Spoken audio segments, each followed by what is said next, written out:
안녕하세요. 오늘은 끝나지 않은 분쟁의 땅 중동, 그리고 인류 역사상 가장 비극적인 사건 중 하나인 홀로코스트의 이야기를 3분 안에 압축해 전달합니다. 이 두 이야기는 과거의 아픔을 통해 우리가 무엇을 배워야 할지 질문하게 합니다. 먼저 이스라엘과 팔레스타인 분쟁입니다.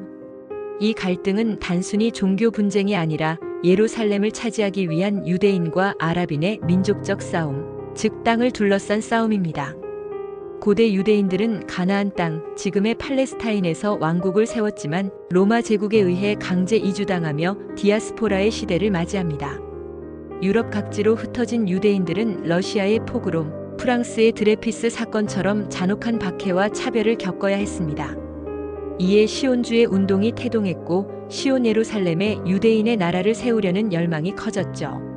제1차 세계대전 중 영국은 아랍인들에게 독립을 약속하면서도 유대인들에게는 팔레스타인의 유대인 조국 건설을 지지하는 발포어 선언을 합니다. 동시에 프랑스와 중동 땅을 나눠 갖는 비밀 협정인 사익스-피코 협정까지 맺었습니다. 영국 위임 통치 하에 유대인 이민이 급증하자 팔레스타인 아랍인들의 반발이 거세졌고 양측의 충돌은 격화됩니다. 결국 1947년 유엔은 팔레스타인 분할안을 통과시켰지만 아랍은 이를 거부했습니다. 1948년 이스라엘이 독립을 선포하자마자 주변 아랍 국가들과의 전쟁이 시작됩니다. 이스라엘은 승리하며 영토를 획기적으로 확장했지만 70만 명이 넘는 팔레스타인 난민이 발생하며 비극의 씨앗이 되었습니다. 이후에도 수차례 중동 전쟁이 발발했고 팔레스타인 해방기구 피에로나 하마스 같은 조직들의 저항, 유대인 정착촌 문제 등이 얽히며 갈등은 현재까지 이어지고 있습니다. 다음은 인류의 가장 어두운 그림자, 홀로코스트입니다. 제1차 세계대전 패전과 경제 대공황으로 혼란에 빠진 독일 사회에서 나치당은 유대인을 모든 문제의 희생양으로 몰아세우며 정권을 장악합니다.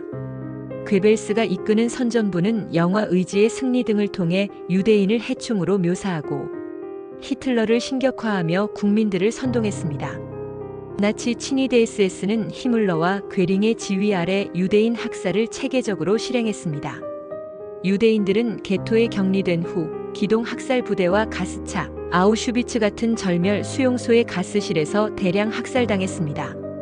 심지어 살해된 유대인들의 머리카락, 금리 등을 빼앗고 유대인들로 구성된 존더 코만도를 이용해 시신 처리를 강요하는 등 극악무도한 만행을 저질렀습니다. 맹겔레 같은 의사들은 아우슈비츠에서 쌍둥이를 대상으로 끔찍한 생체 실험을 자행하기도 했습니다. 전쟁이 끝난 후 뉘른베르크 재판을 통해 나치 전범들이 반인도적 범죄로 심판대에 올랐습니다.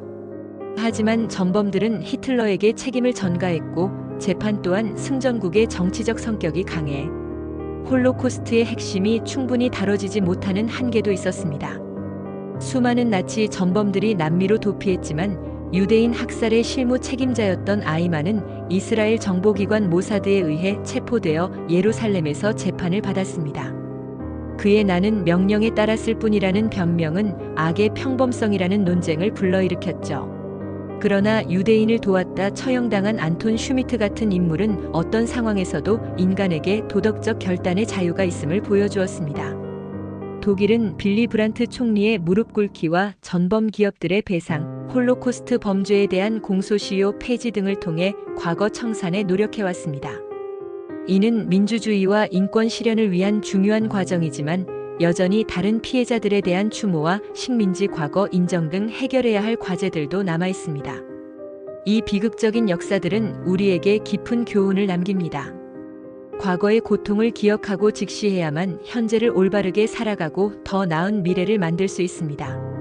민주주의와 인권의 가치를 지키는 노력이 지속될 때 비로소 진정한 평화가 찾아올 것입니다.